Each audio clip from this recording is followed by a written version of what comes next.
Welcome to The Digital Chair by SalonMonster, the podcast for indie beauty pros and salon owners who'd rather be themselves than follow the rules.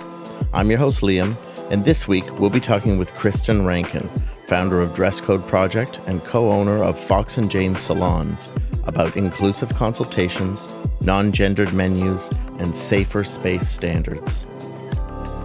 Start chill. Wonderful. Awesome. Liam, do you want to lead us in? Well, just really excited to have you here, Kristin.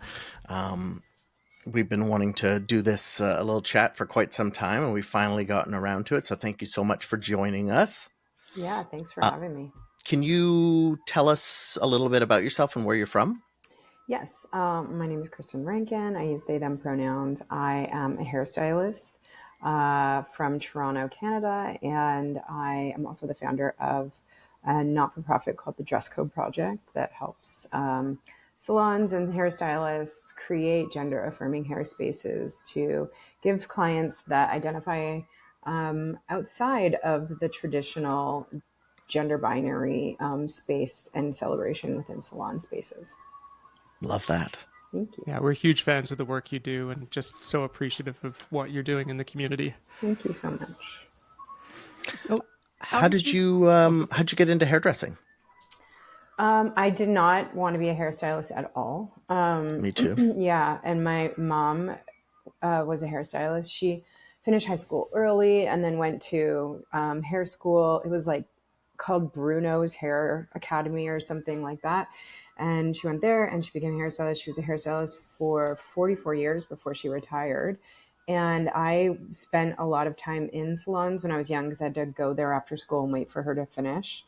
And yeah, I had no desire at all because to me as a young person who was very aware of their, sexuality, hair salons actually really signified very feminine spaces.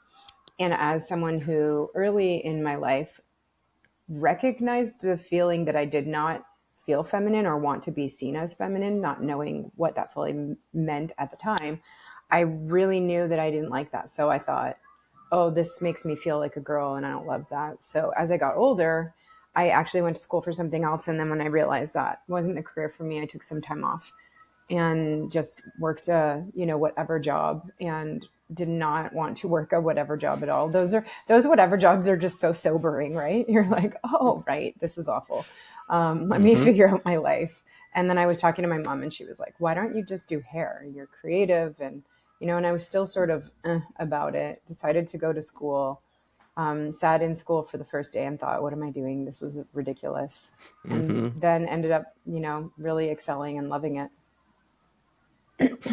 Yes, that story. Yes, absolutely. I did not want to get into hair either. No.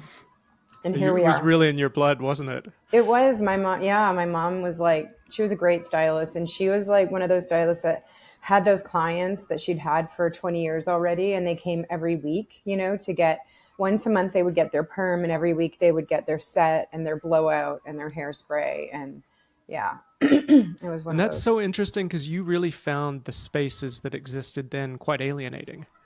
Oh, 100%. Like I remember going in and into my mom's and waiting, and it was just like, the smell, you just walk into a cloud of hairspray, right? And especially then it was like bigger hair than ever. Oh. And yeah, exactly. And lots of perm solutions. Lots of perm solution, and just waiting and sitting there and like everyone there was, female identifying and definitely looked that way. And so that's kind of how I viewed it, like, yeah. Yeah, I remember the first salon I went to was unisex. Right, back when that was a thing that you'd write. It was like, oh, this isn't a barbershop, it's a unisex hair salon. Yeah. Like, oh, okay. Yeah. So crazy. Yeah. I mean, it's so interesting just looking back in the short time frame that we've been through. I mean, it's just like watching 80s movies, like watching Breakfast Club and stuff like that. You go back to these things and you're just like, wow, really? We said these things? Yeah. Yeah. They stand up. Yeah. Yeah. So what inspired you to start the Dress Code Project? Well, I opened a salon on my own in 2008 in Toronto, and it was in Leslieville, which is the East End of Toronto, and at the time was like where all the queers were kind of going to start families and just get out of like Church Street and the neighborhood and the party scene and, you know, try to buy houses because it was more affordable then. And so, you know, I had a really diverse clientele and had a rainbow flag in the window and everything. And I had a client come in 2016, and she had got a haircut from me. It was the first time I saw her. And the next day she had tweeted to my salon that it was the first time she got a haircut that made her feel like a woman, and she was a transgender woman. And, you know, when we were talking, she was telling me she'd been out as a trans woman for 5 years. And so I was just like, she's not had anyone affirm her in a hair salon for 5 years, if she even felt comfortable going into a salon. You know, I can't remember if she had been growing her hair for 5 years and not really had it cut or trimmed it herself. But the point being, there was just no space for someone like that, right? There was, because my salon did not, but there were still so many salons that had men's and women's haircuts on their menu. When you don't identify that way and you look at a menu and that's what you see, you're kind of like, where do I fit into that? And it becomes very risky to try to fit into one of those things. And, just her comment just really gave me a lot of pause and made me think about it. And, I thought, like, I love being a hairstylist. I love being queer. These two things are not working so well right now together, and we need to make space for it. Yeah. So when you opened your salon there, did you start with non-gendered haircuts at that point? Was that something you had in place at that point, or was that something you evolved to? Oh my God, no, I did not. I had no, 100% no. I followed suit, right? I went to school. I went to this cosmetology school that was opened and run by this very, very straight, flamboyant hairstylist, European hairstylist. And he, absolutely was like men's cuts and women's cuts and, just a lot of that sort of rhetoric and machoism. And so you just sort of like go through the motions. I remember thinking, I just want to get a career started. I just want to be able to support myself. And then, I think it was the second year that I had started my salon. I actually forgot about this. And again, I had a huge clientele that was queer identifying and a lot of, lesbians that had short hair. And I had a lesbian write me an email saying, I love your salon. I love everything you stand for. I love who you are to the community. But I hate that I have to always pick a women's cut on your service menu. And I can't stand that I have to pay this amount for a haircut when there are people that identify as male going in with the same length hair and paying this amount. And I was like, you are not wrong. It just like totally stopped me in my tracks, completely made me think about it. And I wrote her back and I thanked her and was like, I'm so sorry that I did this for so many years and didn't even think about it, and I think it just woke me up. And, I immediately changed it and put out a statement on Facebook at the time, because that was the platform that everybody was using. And, I just said this, we're going to be changing our prices and this is why. And it was really fine. No one really, again, it's Toronto, right? So, and it was fine. I think I had one guy, like one, male identifying human that was just like, no, I have to pay this much. And I was like, yeah, because your hair is long. Like, there's always got to be someone, doesn't there? Right. And then another guy that had short hair and it didn't affect at all, and I was just like, well, let me get you a little tiny violin. Hold on. Yeah. It's so hard. It's interesting how the whole education process, instills in us all these norms already. And, just to get to that point, I mean, you've already talked about being alienated by the salon originally, even though you grew up very honestly in that space, then probably not feeling like you fit necessarily in the educational space as well.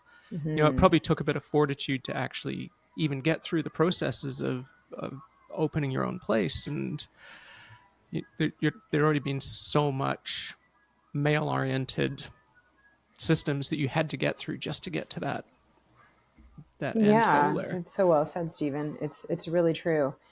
And I think, it's so much, it's getting so much better. And, I think a lot of people like yourselves and other people that realize that, these constraints and rules that are put on us are actually pretty ridiculous. Like, easily make the changes and stand for them, and, are great allies and stuff like that. And for the most part, the people that are fighting it actually have no game in it. You know what I mean? No. Like, it has nothing to do with them. So it's really funny. And I'll always hold space for a conversation with someone if they want to genuinely talk about it. But if they just want to argue or insult or, just generally be an ass, then I really don't have space for that at all, because I'm tired. Yep. Yeah. That's a big fight. It's interesting how this industry gets considered progressive by many people, just by nature of like imagining that fashion, because it's moving forward, is progressive, but how sort of culturally backwards it can be to begin with. I know I certainly found that early on. Yeah. It was like the idea that I was able to change the industry did not occur to me early. Yes. It seemed really established. This is... I think part of it had to do with sort of like Sassoon training and how regimented it was from a technical perspective. And then culturally, the people I apprenticed under also, it was regimented. Like, you do this, this, and this. Here's your men's haircut prices. Here's your women's haircut prices. It never even occurred to me as a subject matter that you could change something like that. It took a lot of people asking questions to realize that we could make this change. Yeah, because it's so indoctrinated, isn't it? Like, it's funny. I think when I've had some comments from people just being like, queer people run this industry and so do women, and I'm like, can you explain or identify your version or explanation or definition of what a woman is, please? And let me just talk to a few other people, and we'll let you know if queer people run this industry. It's funny, the misconceptions, but the stereotypes. I don't know. It's a lot of damaging stereotypes that so we have and are perpetuated. It might be more accurate that they make it run, but they don't run it. Yeah. Like, they do the bulk of the work. I'm not sure that's who's profiting in most cases within this industry. Yeah, definitely. So what sort of challenges do you find that queer clients face in salons typically? I think that it really does come down to just feeling accepted. And I use that term purposefully here. I generally like to celebrate queer clients, all clients. But, I think there is this level of where queer people and any marginalized community in general are saying, like, we just want to be accepted, and I'm like, do we? I actually it's a pretty low bar, isn't it? Yeah, it's super low. And I mean, the heteronormative society as a whole is just so incredibly dangerous, in my opinion. And I don't really want to be accepted by them. But what I'd like for them to do is just move the fuck over and make a little bit of space for other people, because it's really just getting so boring, And it's, I don't know. It's just like, I could talk about it forever, but Well, and I'm not sure it's beneficial to anyone in reality. Yeah. I mean, it's beneficial to a tiny group of people, but I think culturally, I don't think it's actually, people, this is a small group of people fighting it incredibly hard. Yeah. I don't think they understand what they're fighting for. Oh, no, I don't think they do at all. I mean, I know that there are a lot of them out there that just like really believe that we are a cultish group of people that are devil worshippers. They also have you all seen the series We're Here? It's called We're Here. No, I haven't. I believe it's on. I think it's on Netflix. I never remember what Definitely streaming service I'm watching anything on. But it is these 3 drag queens that go to different cities and they just try to like get drag happening. Yes. Yeah, and they just did their 4th season where they went to Nashville, and there's this family that stands up that completely opposes drag happening, and and they're saying all these things about them being devil worshippers and they're a religious cult, and that like gay people are a religious cult, which is a brand new one. That's interesting. And that and like they're that you're just they don't care that you're gay. We just don't agree with it. And, but it's like, well, how about I don't agree with you being straight, but I also don't give a fuck. So be who you are. Don't bother me. That's how I look at it, and I just don't understand why there's this particular small-minded group of straight identifying humans that are usually on the side of very heavy religious beliefs of some sort. And they really do need to force their opinion about everything on everyone else, especially already marginalized, historically oppressed communities. Yeah, and it just boggles my mind that they feel they should even have a voice in that anyone wants to hear. Yeah, it's really wild. Yeah. And so how do you recommend stylists approach consultations to ensure that they understand and respect a client's gender identity and expression? Yeah, that's a good question. And a lot of people always ask me, like, what do I do if a queer identifying person that is non-binary, gender non-conforming, or trans sits in my chair? And it's kind of like, well, actually just do this for everyone. Don't try to get your gaydar out and dust it off or use it for the first time. It's never a good idea. That's not going to go well. Just make this the norm that you use inclusive language for everyone, regardless. You don't have to start sweating and put your pronoun pin on or be like, hi, I'm Kristin, I'm cutting your hair today and my pronouns are they, them. Can I ask you what yours are? You don't have to do any of that. It's just more like use inclusive language. So talk about haircuts as a haircut. Talk about the dimension of a haircut, what you're going to do to cut that person's hair that way. Like all of the characteristics of the haircut, whether it's like, soft or sharp lines or heavy or, a lot of layering. These are all words that are very, very like neutral, and they describe what you're going to do as a tradesperson. And you can use photos as well, but just be like, if you find a photo, talk about the haircut, even if it is on, someone who identifies as male or female, just talk about the haircut. You don't have to be like, well, I found this really feminine photo on Holly Berry and blah, blah, blah, blah, blah, like it's just talk about the hair. It's so simple. Yeah. That's great. Just a simple shift in the focus there. Yeah.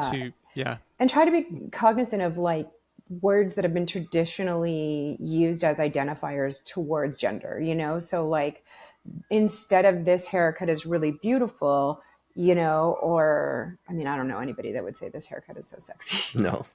This haircut would look really good on you. Right. Exactly. Like just like this haircut is like really modern. It's super current and it's very trendy. Those are all words that are 100% safe to use. Yep.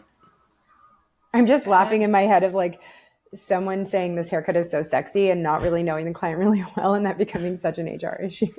Yes, huge. Yeah. It's, I mean, practically speaking, it makes sense. I know even as like a parent on a playground, nobody can tell the gender of a kid that's 2 years old. My gosh. I mean, I find typically, little boys tend to be pretty and little girls tend to be, half bald on the playground. So to make assumptions, I found they and them vastly easier to use, because how do I know? I don't know. Yeah, for sure. I don't need to know. You can tell me. Yeah, exactly. And so that's really helpful in terms of how we can use language, just shifts in our language. And also, I mean, what I'm hearing too is just treating humans as humans, which is just something we should be doing generally. We're all people. Are there any other tips that you tend to give people when they're looking just to make their practice more inclusive? Are there any initial steps that you find have been really helpful for people? Yeah. Well, one of the things we do with Dress Code Project is, ever since we started, we wanted to make sure, because we started a directory, right? Like this is where you can find gender-affirming salons. And then we were like, how do we try to our best ability ensure that those salons are going to be as gender affirming as they can be? And that's where we came up with the word safer space salons and shops, because we can never guarantee that they are, but we try to do our best, which brings us to us vetting the salons. So for example, if someone wants to be on our directory, they fill out a small questionnaire, and that questionnaire is really just for us to see what their knowledge of the queer community is and the understanding of it. And then they when they sign up, they automatically get a guide that we've created. And I created that guide with the 519 in Toronto, which I'm sure the two of you are familiar with. It's a Canadian charity that, does incredible work around, diversity, equality, and inclusion work. And especially where it's concerning the queer and trans communities. I did some courses with them. And then for a couple, I don't think it was 4 months, we worked on the information they have in their, wheelhouse and the information I have in my wheelhouse as a stylist and a queer person. And we brought it all together and created this guide, which is kind of brings you through the day in a salon, or a service in a salon, and how to just transform it into gender affirming. So we provide that to everybody that becomes a Dress Code Project member when they get on our directory. And the first steps, have a gender neutral washroom. Don't have anything other than all you need is a sign that says washroom, restroom, toilet, whatever word you like to use. It doesn't need to say anything else. It doesn't need to have icons or, little images of anything, it literally could just say toilet on it, I don't know, pee here, something, anything at all. I think the best thing I saw once when I was in Sweden, it was a little unraveled toilet paper roll, cannot get that confused with anything else, what's going on in there. So, it's just little things like that can be so easy, and just quick little switches, just tiny little things to make. Now, we say safer because, again, we send that guide digitally to people. They, we ask them to print it out and have it there with them. Whether the owners do that or not, we can't guarantee. I can't be in all of the salons that we have as members, but we really try to encourage that if they have it, they do share it with their employees, And for people who are interested, so this would be the Dress Code Project Alliance, would that be correct? That's right. So yeah, exactly. So you can find that on our website, and it's the, become a member page, and they fill out a little intake form, and then they get an email back with the quiz, and, and then they go from there.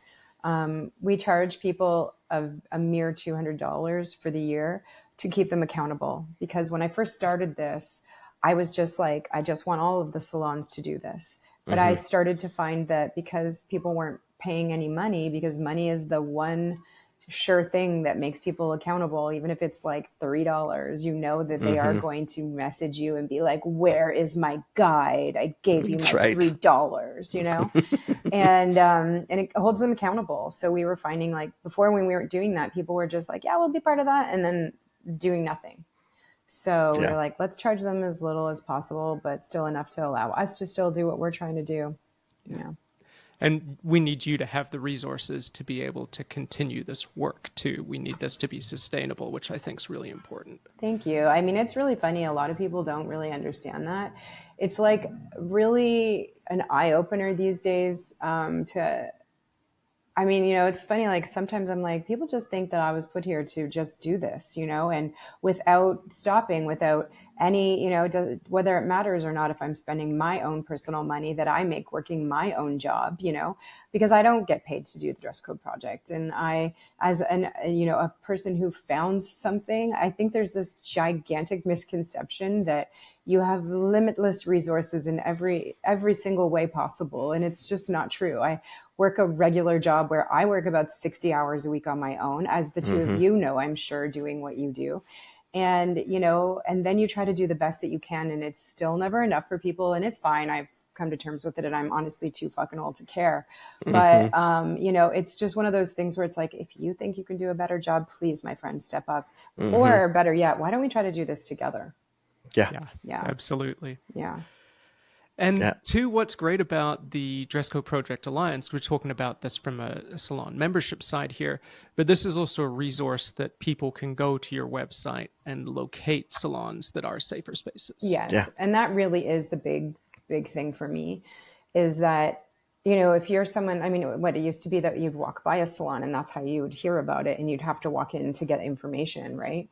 And now you can just go to our website. You can go and you would just go to the Find a Safer Space Salon page on our website. And you would type in your zip code or your postal code, and it will bring up the salons in your radius around you. So we've basically done that work for queer clients.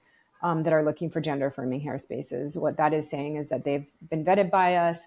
They have the guide. They understand from our best ability what a gender affirming space is. So you would not have to deal with the washroom and the menu thing. And, hopefully they're keeping up their end of the bargain with all of their stylists as well. And how many salons do you have in the Alliance at this point? We have over 550, which is a decent amount, but it is because we don't say yes to everybody. And it's not because we don't want them to be gender affirming. It's just that they need to be doing it in the way that is best for people who need those services. Mm-hmm. So there are some salons that, they work in buildings and the only washroom they have in a building is like a general washroom for everyone. And the, maintenance or the management company is not willing to change the signage, And we just ask them to continue to work on that because it really is a big deal for people, again, like no one wants to walk into anything, but especially something as, tender as like using a facility and have a sign up there that is essentially saying this is not for you. Yeah. Yeah. Mm-hmm. And that's an interesting aspect that you bring up too, about that challenge of working in infrastructure that you don't necessarily have control of, and the quest of having to work to change, the approach of a landlord or something like that adds some heavier lifting, which is great in terms of the long-term outcome, but and we've had some salon owners reach back out to us years later and say we either moved or we finally got the management company to change their minds or to do it. I think sometimes too it's just sheer laziness, like the management company just doesn't want to be bothered. Oh yes. Mm-hmm. Yes. Exactly.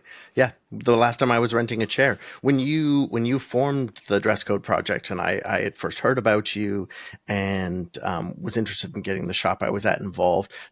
Everyone in the shop would have been fine with being involved, but there was nothing we could do. Like I can't make the management company change the 2 washrooms to being gender neutral. You were in a multi-story tower, which was quite corporate. They don't care. Yeah. They didn't care. Yeah.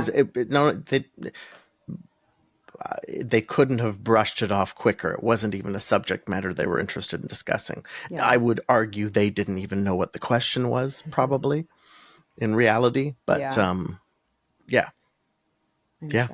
I wish we could have. We've had some salon owners even go to management companies and say, we will purchase the signs, we will put it up there for you, we'll send you photos of what it looks like, so it's those things, right? It's the little things that individuals can do that they never thought they could do. Like I never thought I would start a global alliance that, was now this year going to be, for the first time ever in the history of the Olympics, creating a gender affirming salon in Paris this summer. I didn't think I would ever be doing anything like that, but I just, took a few steps and tried it out, That's so cool. Yeah. And, just the impact, for example, of changing a washroom in a building that is used by other businesses can have a knock-on effect that's really positive. Absolutely. Yeah. Maybe not going to the whole extent of founding an organization and doing all that heavy lifting, but in small ways, people can have an impact on their community. Yeah, exactly. And it's a start, right? I think if we had more people doing things like that, it may have a bigger impact on society at large. Yeah. Do you want to tell us how you got involved in the salon in Paris for the Olympics? Oh, sure. Yeah. So in 2018, I had Pantene reach out to me, which is a commercial hair product company, and amongst other things. And they were saying to me, we love what you're doing, and we would like to change the way we see hair and the way we commercially give messages about hair. And I was on board because I take so much flack for partnering with someone like Pantene. How would you get more reach? Right, exactly. And, I know there's how could you, I get so many questions sometimes, and it always is when we're launching a campaign, but, how could you partner with them? And, I would never sell their products in salon. And it's like, yeah, I get it. I don't care, Yeah. Sell who you want in salon. Don't sell a product. I don't care. That's none of my business. Once again, we're back to you do you, I'll do me. And Pantene, they walked the walk of being an actual active, authentic ally to the Dress Code Project and to what we are trying to do in our industry. And they've provided us with a lot of support so we can do this and we can offer support to the industry. They then, brought me on as a consultant. And in 2019, we launched, after working on it for almost a year, we launched the first ever commercial to feature only transgender women talking about their hair and the beauty of it, And Pantene in 2019 also changed their mission statement, which was something like great hair for women to great hair for everyone, Yeah. And we had that impact on them. That's huge. Wow. It's huge. And this company is over 80 years old, Yeah. And they've been doing this forever, and they have offices in I'm like every state in the US and in Canada, every province and different regions in Europe, and they're everywhere, and so I really don't care what people think about it. I will get everyone and anyone I can to be on board with this, even if at first they're super against it, and I can help change their mind. I mean, that's the entire point of it, isn't it? Well, it's meant to be inclusive, right? It's meant to be inclusive. And also, if we were just, oh God, if I was waiting for hair companies to help me, I'd be sitting in the field picking flowers right now, It's supposed to be really inclusive, honest. except for things I don't think are cool. Yeah. I mean, come on, get over it. I'm so over that kind of conversation. And so this actually led to a salon in Paris that's going to be... I got all fired up and off track. That's okay. So we've been doing campaigns ever since 2019 and launching different campaigns around hair has no gender and the inclusivity of it. And so P&G, who is their parent company, won the bid to be a sponsor at the Olympics. And then Pantene got offered to do the salon work there. And they asked me if I would come on board to be a consultant to create the salon in a gender-affirming way. Yeah. And the salon is going to be in the Olympic Athlete Village for the Olympic athletes in 2024, this summer in Paris. Fabulous. That's so cool. I'd love to also ask a bit about another project that you're involved in through the Dress Code Project, which is the Gender-Free Haircut Club. Do you want to tell us a little bit about that? Sure. The Gender-Free Haircut Club is a little event that I started after I started the Dress Code Project to create space for queer folks who identify outside of the binary to get haircuts that are affirming and also free. Because it's very apparent that there are a lot of different reasons why there are a lot of folks within the queer community who are resource challenged and can't come into salons to get affirming haircuts. And so I just wanted to, first of all, get stylists to give back in this way. I know stylists give back in a lot of different ways, but also like use your skill and your space to give back to a marginalized community. When I was younger, my dad was a butcher, and one of the things that he taught my sister and I was every Christmas, the turkeys that were left over that did not get sold, my dad would take us and we would go around a couple of days before Christmas and we would give them to families in need. And so giving back to people is like an important part of my life. And I think it's important that everybody does some sort of, just work that way to acknowledge the privilege that you have. And, so being able to hold an event like this was really important. And then when COVID hit, it sort of all stopped. And then, in 2022, I think we brought it back. And we just really wanted to make it a big part of the Dress Code Project. And we've pivoted to that quite a lot now. So that it has become like a signature event that we do with our Dress Code Project member salons. And then this past year in 2023, with all of the bans that were happening with transgender and drag performers in the United States, like these proposals being, introduced, it was just so ridiculous. And we couldn't believe that we were actually like in this moment in time where queer folks were having their rights taken away from them and their healthcare. And we wanted to do something to support it. And in my mind, being able to provide a gender-affirming haircut for someone is part of healthcare for them. Gender-affirming healthcare and hair care really do have a lot in common.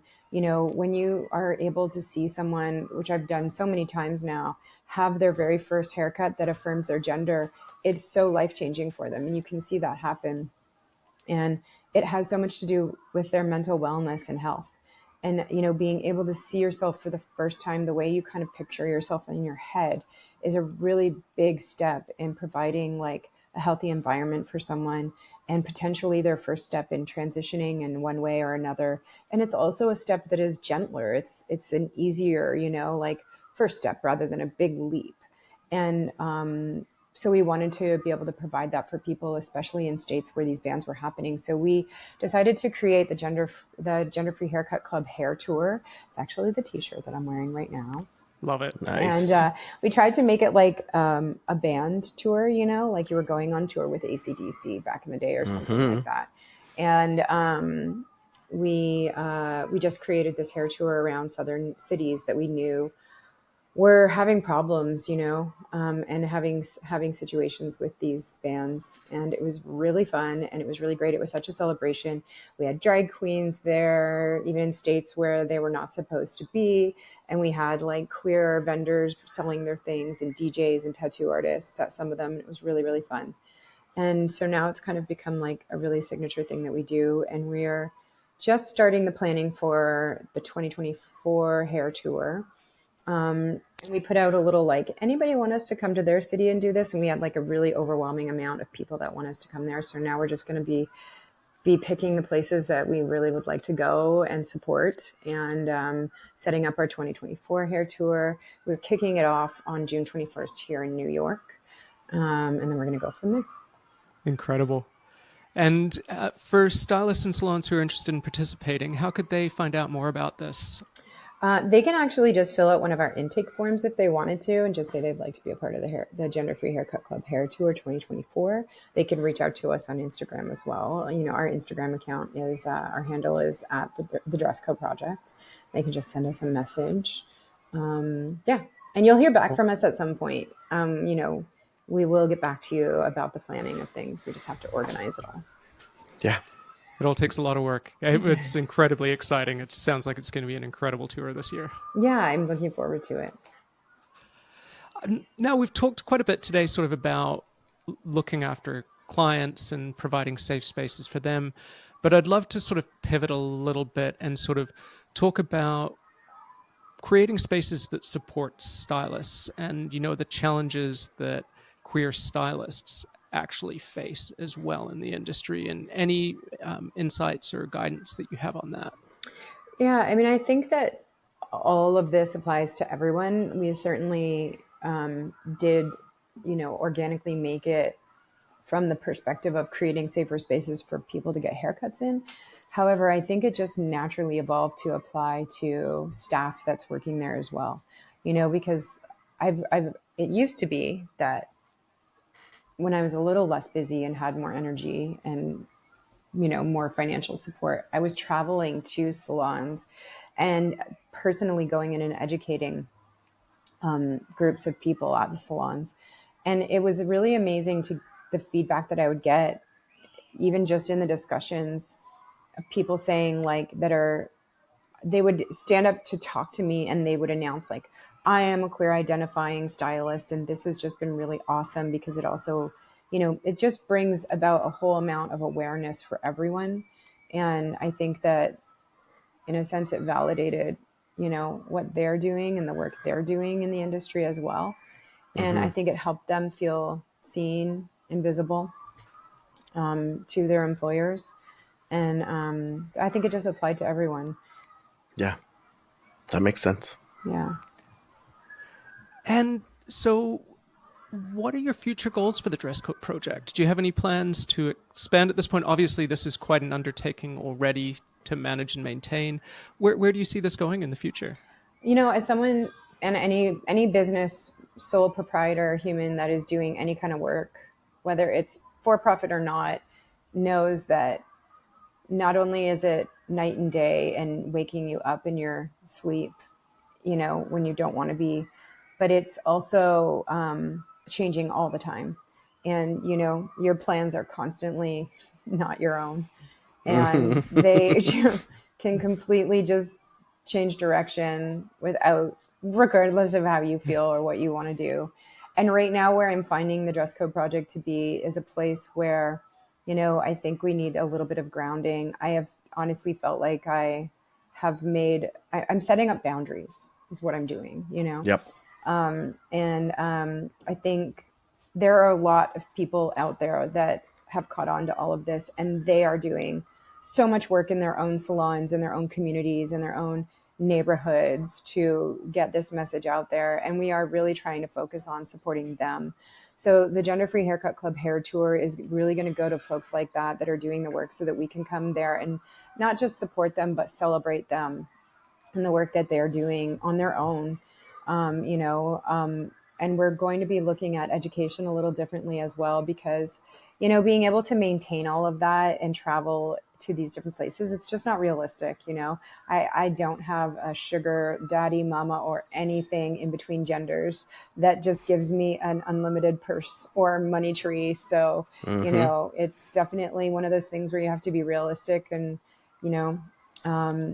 just do what you can do. And that's really where I am, is just setting up some boundaries and doing what I can do and having conversations sometimes with people and sometimes not having conversations with people. And that's really where I am. Are there any opportunities for people to volunteer to help lighten the load for you at the Dress Code Project?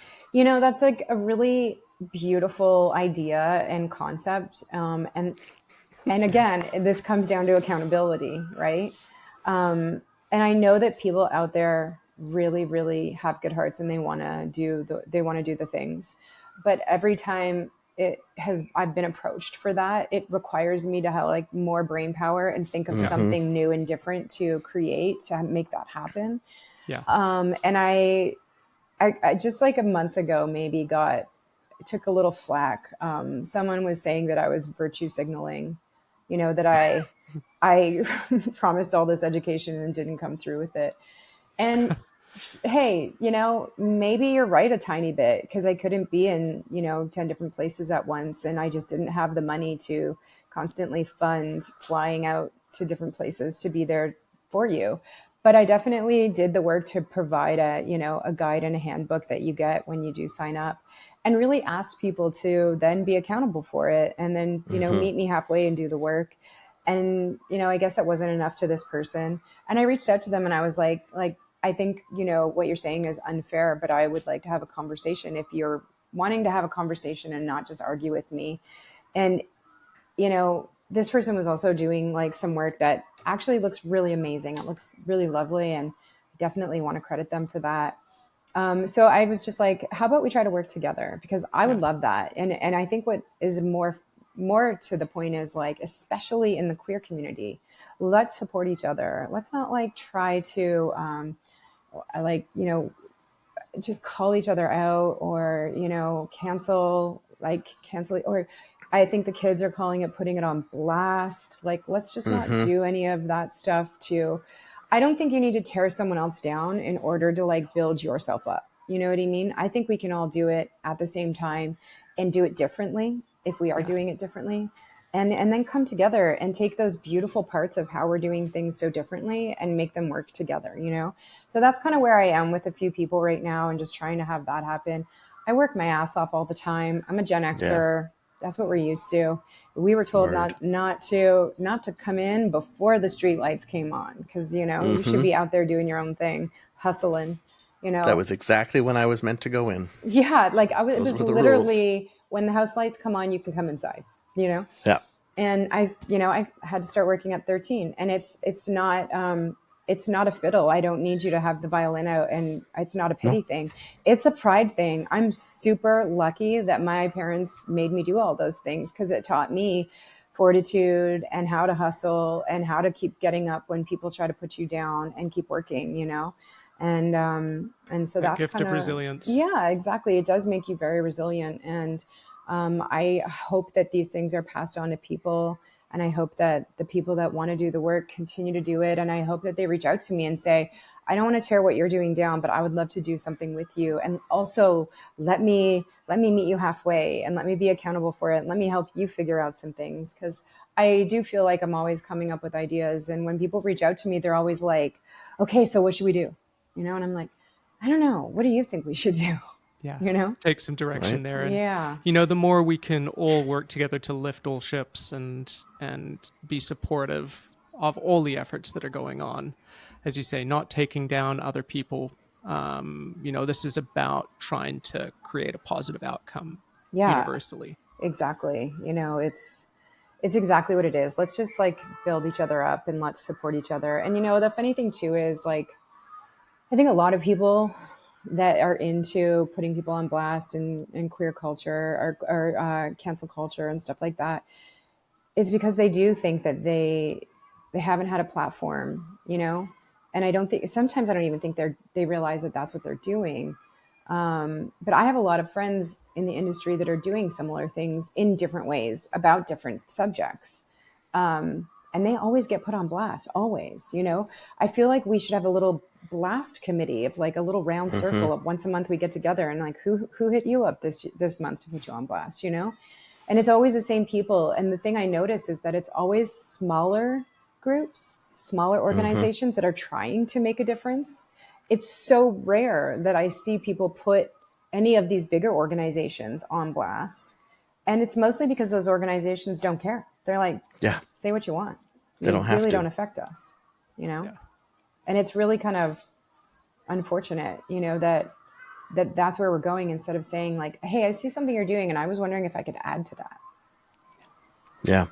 How can we amplify this? Yeah. Yeah. So with all that you know now and all that you've been through, one question we like to ask people is, what is one thing you wish you could go back and tell your younger self when you started this journey?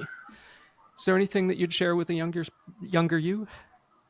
I think it would have been to potentially just be braver and more outspoken and say the things that I wanted to say back then, but was, too afraid, because I was such a rule follower. And I was also just I'm a Libra. So I'm a true Libra. I just wanted balance. I just wanted to do my thing and didn't want to be bothered. I wanted to move really smoothly through things.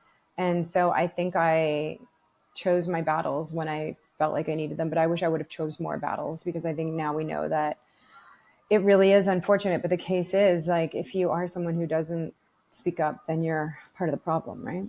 Mm-hmm. So yeah, absolutely. I wish speaking up earlier, probably a big thing. That's a great message. Agreed. And on the note of amplifying voices as well, are there any other queer LGBTQ2S+ positive people that you'd suggest people follow online for more inspiration and to help amplify their voices? I just think there are so many out there, and the beautiful thing about generations today and stuff like that. And, as much as I hate social media for all of the mental health issues it causes, I think the one thing that social media has done is it has taken messages and given them a much, much broader, much quicker way of giving information out there. And I love that the generations of today grab onto that and choose, when they choose to use it in a good way, they really can use it in a good way. And part of that is them identifying themselves. So you'll see a lot of folks, especially I'll talk about Instagram because it's what I use the most as a hairstylist. It's still super relevant for us. And you will see people that have the pride flags on their Instagram accounts. They have their, their pronouns up there, and they do show the work that they're doing. So I think, you can just Google anybody these days. And as long as you see them doing the authentic work and being active in that work and not just virtue signaling or talking about it, then I think it's a good person to investigate, and take a look at. There's just so many that I don't think I can name half of them or even think about any of them at the moment. Yeah, fair enough. I mean, I'm definitely finding there's some people out there like Kit Spada, who's been doing such an amazing job of journaling their journey as well and sharing those voices. And yeah, it's cool to see all the people out there who are sharing their journey so other people can see themselves in that. And Yeah, like gain some people like confidence. Olive, the therapist, Olive does such an amazing job at creating such a beautifully authentic, warm, welcoming space. And I think what I love about the work that Olive does is that it is for everyone, and it's definitely coming from a place of their own experience, but it's not about them, and I love that there's actually room for everyone in what Olive is doing, and I think that it's such a beautiful, what the branding, whatever Olive refers to it as, even if it's unintentional, they have done such a really beautiful job. And I think it can apply to everyone. That's wonderful. I actually haven't come across Olive's account before. I really look forward to checking that out. Yeah. Yeah. And then, I have like friends like Lo Chabonneau in Big fan. Austin, Texas, who is just like a huge, huge, huge ally, an active ally, an authentic ally to the queer community and to the Dress Code Project. And honestly, just such a wonderful human being. The work that Lo has done at her salon in Austin, Strange Bird Salon, is just so incredible. And, I think it's just really important to recognize the work that allies do as well, because without allies, we would just be a bunch of queer people jumping up and down together, not really doing anything other than what we're already doing. Sure. So having allies come in and just, add to the pile and making us bigger and louder is really essential. And Lo is definitely one of those people. Huge fan of Lo. Mm-hmm. Yeah. Well, Awesome. This has been incredible. Thank you so much Yeah. for taking the time out of your busy schedule to sit down with us and share some of your thoughts on this. We're so grateful for the opportunity. For everyone, it's been my pleasure for sure. And also just always nice connecting with fellow Canadians. Here, here. Yeah, getting to chat with you all is really fun. And I also, excited about the work you're doing in the platform industry to make some changes there. we so appreciate your support with that and giving us some guidance. And for anyone who's interested in finding out more about the Dress Code Project, you can go to dresscodeproject.com, or on Instagram, it's the Dress Code Project. So definitely take a look, give them a follow, and help support the work that they're doing. Thanks so much, Kristin. Thank you.